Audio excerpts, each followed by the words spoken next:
ብርሃን ጭቃት ያም ሲመጣ እንዲህ ሲል ሰላም አጣች፣ አልተኛች፣ እረፍት አላደረገች። እኔ እኮ ሞራልሽን ጠብቄ ነው መናገር አላቃተኝም። ውጡ አይቻልም፣ አጨቅጭቋት።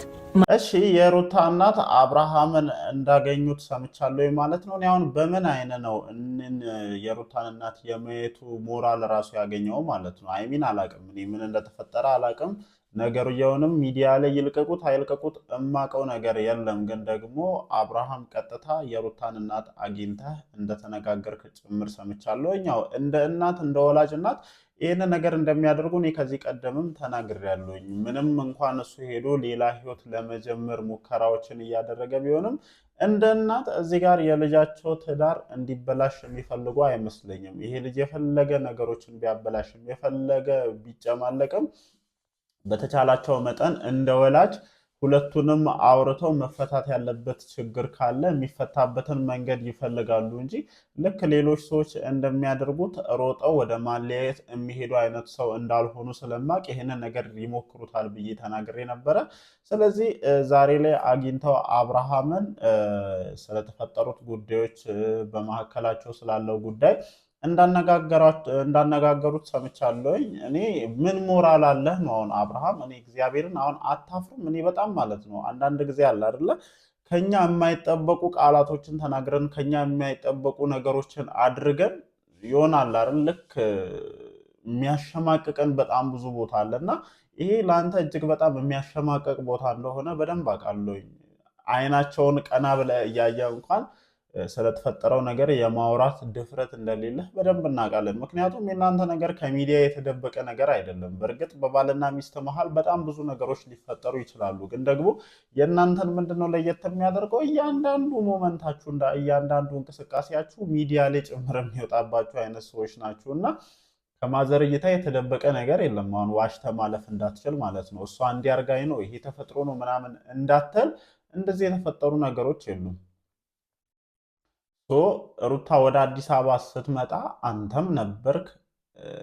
አንተ ይዘህ መተህ ነው አይደለ ቤት ያስገባው ቤቱን ሰጥተህ ምናምን ያመቻቸው እና ምንድነው የተፈጠረው ብለህ ልታስረዳ ነው። አሁን እስኪ የሩታ እናት ስለሚጠይቁት ጥያቄ ምን አይነት መልስ ስትሰጥ ነበረ? እኔ በጣም ለአንተ የሚያሸማቀቅ ነገር እንደሆነ ነው የሚሰማኝ። ያው ማዘር እውነታውን ምንም እንትን ማለት አይቻልም፣ መቀየር የሚቻል ነገር እንደሌለ አውቃለሁ። ግን ደግሞ እንደ ወላጅ አብርሃምም ለሱ ልጆ እንደሆነ ነው እኔ የማስበው ማለት ነው። እርሶም በዛ ልክ ያሉ ብዬ ነው ነገሮችን የምረዳውና ልክ እንደ ልጇ አይተው የተፈጠረውን ነገር ጠርተው እንደሚያናግሩ እርግጠኛ ነኝ። ይሄ በቁጣ ልጄን እንዲያደረክ ምናምን አይነት ሲቹዌሽን ውስጥ እንደማይገቡ አውቃለሁ። ከነ አብርሃም በኩል የሚመጣው መልስ እርሶን የሚያበሳጭና ምናልባት አበሳጭተውት መስመር እንዲስቱ እስካላደረገው ድረስ እያንዳንዱን ነገር ምን እንደተፈጠረ ጠይቀው ከሩታም ከአብርሃምም መስማት እንደሚፈልጉ አውቃለሁ። ልጆንና የልጅ ልጆን ከመሄድ በተጨማሪ እንደዚህ አይነት ጉዳዮች ውስጥ እነ ሩታ ፈለገች አልፈለገችም፣ አብርሃምን ፈለገ አልፈለገም ጠርተው ስለ ጉዳዩ እንደሚጠይቁ ግልጽ ነው። መቼስ አዲስ አበባ ድረስ ሄደው ይሄንን ነገር በዝምታ አልፈው ልጆንና የልጅ ልጆን አይተው ብቻ እንደማይመለሱ ሁላችንም እናውቃለን። እኔ ገና አግሮ አዲስ አበባ ከገባበት ጊዜ ጀምሮ ይሄ ነገር እንደሚደረግ አውቃለሁ። ግን አንተ በምን ሞራል ነው አሁን ማዘርን ቀና ብለህ እያየ ልታወራ የምትችለው? ምክንያቱም እያንዳንዱ ነገር አንተ ላይ ሊለጠፍ የሚችልባቸው በጣም ብዙ ምክንያቶች አሉ። ቤትህን ለቀህ ወጥተሃል። ቤትህን ለቀህ መውጣት ብቻ አይደለም ከሩታ ጋር ተለያይተ እንደውም ሳትለያይ ነው አዲስ ግንኙነት የጀመርከው። ወደ ሌላ ሴት ጋር ሄዳል። እስኪ ምን ብለህ ነው እንዲህ ሩታ በደላኛለች ብለህ ለማውራት ምን አይነት ሞራል ይኖርሃል? እንደው ምን ተደርገህ ነው ምን አድርጋህ ነው ልጄ እንደዚህ ቤት ጥለህ ወጥተህ ሌላ ሴት ጋር ሄድከው ብለው ማዘር ቢጠይቁ ምን አይነት መልስ ልትሰጥ እንደምትችል አላቅም። ብቻ ግን እንደተነጋገራችሁ ሰምቻለሁ። ነገሩን ሚዲያ ላይ ይልቀቁት አይልቀቁት እማቀው ነገር የለም። ግን ደግሞ ውስጥ ያውቀው ነበር አዲስ አበባ ድረስ ሄደው ይሄንን ጉዳይ ሩታንም አብርሃምንም ለብቻ አነጋግረው እንደሚመለሱ አውቃለሁኝና አሁን ላይ ባለው ሁኔታ በተለይ በአንተ ቤተሰቦች በኩል ጫና አለ። የማይሆኑ ነገሮችን እንዳትፈጥሩም ጭምር ጋሽዬ ስጋት ስላደረባቸው እነ ቡዜን ጨምሮ እንዳስጠነቀቋቸው ጭምር ሰምቻለሁኝ። ከዛ ውጭ ደግሞ ትናንትና የተለቀቀው ቪዲዮ ብዙዎቻችሁን ኮንፊውዝድ ሲያደርግ ነበረ። ስለዛም ነገር አንዳንድ ነገሮችን እላችኋለሁ። ሰላም፣ እንዴት ናችሁ የተወዳጅ ቤተሰቦች? ደህና ናችሁ ወይ? አለን፣ እግዚአብሔር የተመሰገነ ይሁን። ያው በመግቢያ ላይ ያነሷቸው ነጥቦች ላይ እየተነጋገርን ጥሩ ቆይታ እናደርጋለን ማለት ነው። እንዳልኳቸው እንግዲህ የሩታ እናት አብርሃምን ጠርተው ስለተፈጠረው ጉዳይ አናግረዋል። በቅድሚያም ከባለፈው ሞመንት በኋላ ወይም ወንድሟንም ሩታንም ካገኙበት ጊዜ በኋላ ሩታን ስለነገሩ አውርቷት ነበረ። ሩታ ከዚህ በኋላ መፍታት የምትፈልገው ችግር እንደሌለና እዚህ ጉዳይ ውስጥ ማዘር እንዳይገቡ ለማድረግ ጥረት ስታደርግ እንደነበረ ሰምቻለሁ። ግን ማዘር ደግሞ አዲስ አበባ ድረስ መጥተው አብርሃምን ይህንን ጉዳይ ሳይጠይቁት ቢሄዱ ትንሽ ከባድ ነው የሚሆነው። ምክንያቱም እነሱ እኛ ባለንበት ሌቭል ላይ አይደለም ያሉት፣ ብዙ ነገሮችን ያሳለፉ ናቸው እና መፈታት የማይችል ችግር የለም ብሎ ሊያምኑ ይችላሉ። ሜቢ አላቅም። እንደ ወላጅም ደግሞ ይህንን ነገር አዲስ አበባ ድረስ መጥተው ሳይጠይቁ አብርሃምን ሳያወሩ ምንድነው የተፈጠረው የሚለውን ነገር ሳይሰሙ መመለስ ይችላሉ ብዬ አላስብም። ነገሩ ተፈታም አልተፈታም፣ ነገሩ ተበላሸም አልተበላሸም፣ እሳቸው ግን ሁለቱንም ሰዎች ሳይጠይቁ ይመለሳሉ የሚል እሳቤ አልነበረኝም። ያንን ነገርም አድርገዋልና ለአብርሃም ከባድ እንደሚሆን አውቃለሁ።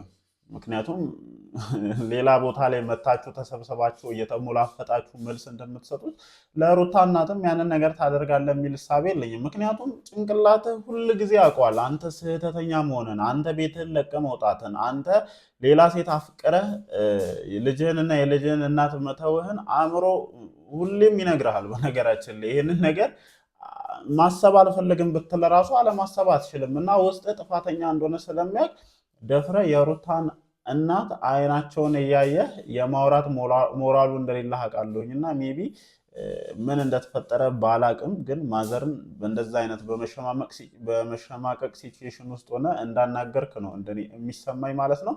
ከዛ ውጭ እንዳልኳችሁ ትናንትና የተፈጠረው ነገር ብዙዎቻችሁን ኮንፊውዝድ ሲያደርግ ነበረ። እኔም ቪዲዮ ሰርቻለሁ በነገራችን ላይ ምሽት ላይ፣ እናንተም ኮመንት ሴክሽን ላይ ብዙ ነገሮችን ስትሉ ነበረ። በአጋጣሚ ያው ቪዲዮን አርፍጄ ስለለቀኩኝ ብዙ ሰዎች ጋር ተደራሽ እንዳልሆነ ለማየት ችያለሁ። ግን የደረሳቸው ሰዎች ጥያቄዎችን ሲያነሱልኝ ምናምን ነበር እና እኔ ብዙ ነገሮችን ነው የማየው በነገራችን ላይ ቪዲዮዎችን ሲለቁ ማለት ነው። ሶ ሜሪ ለምንድን ነው ይህንን ቪዲዮ በዚህ ሰዓት መልቀቅ ያስፈለገች? ይህንን ነገር ያደረግሽበትን ወይም ይሄ ቪዲዮ የተቀረጸበትን ቀን በደንብ እናውቃለን። ወደኋላ ሄደን መቼ እንደተቀረጸ ሩታ የፀጉር ስታይሏን፣ አለባበሷን ጨምሮ ያንን ነገር የሚያረጋግጡ ቪዲዮዎች አሉ። ወደኋላ መለስ ብለን እያንዳንዱ ነገር ቼክ ማድረግ እንችላለን። ሶ አሁን ላይ እንደዚህ አይነት ነገሮችን መልቀቁ ለምንድን ነው አስፈላጊነቱ? እኔ በጣም ማለት ነው ዳኒና ሜሪ ሩታ አጠገብ እንዳይደርሱ ከምፈልግበት ትልቁ ምክንያት ይሄ ነው። የመጀመሪያው ልጅቷ ከእናቷ ጋር ሆና ነገሮች በቃ ቢያንስ በስነ ልቦና ደረጃ ማገገም በጀመረች ሰዓት ላይ እንደዚህ አይነት ቪዲዮዎችን እየለቀቃችሁ የራሳችሁን ጥቅም ብቻ ታስኬዳላችሁ። ይሄ ትላንትና የተፈጠረ ነገር እንዳልሆነ አስረግጬ እነግራችኋለሁ። ምክንያቱም የሩታን የፀጉር ስታይል መመልከት ብቻ በቂ ነው። ያንን ነገር በደንብ ያየ ሰው ይገባዋልና ይህ ቪዲዮ ከተቀረጸ የቆየ ነው። ማወቅ ያለባቸው የመጀመሪያ ነገር ዳኒና ሜሪ ኤኒታይም ከሩታ ጋር በሆኑ ቅጽበት የሚጠቀሙት እያንዳንዱን ነገር ለራሳቸው ሲቹዌሽን ነው እና ያ ነገር ደግሞ ሁሌ ያናድደኛል። ሁሌ ከዚህ በፊትም በጣም አምርሬ የምጠላበት ትልቁ ምክንያት ይሄ ነው።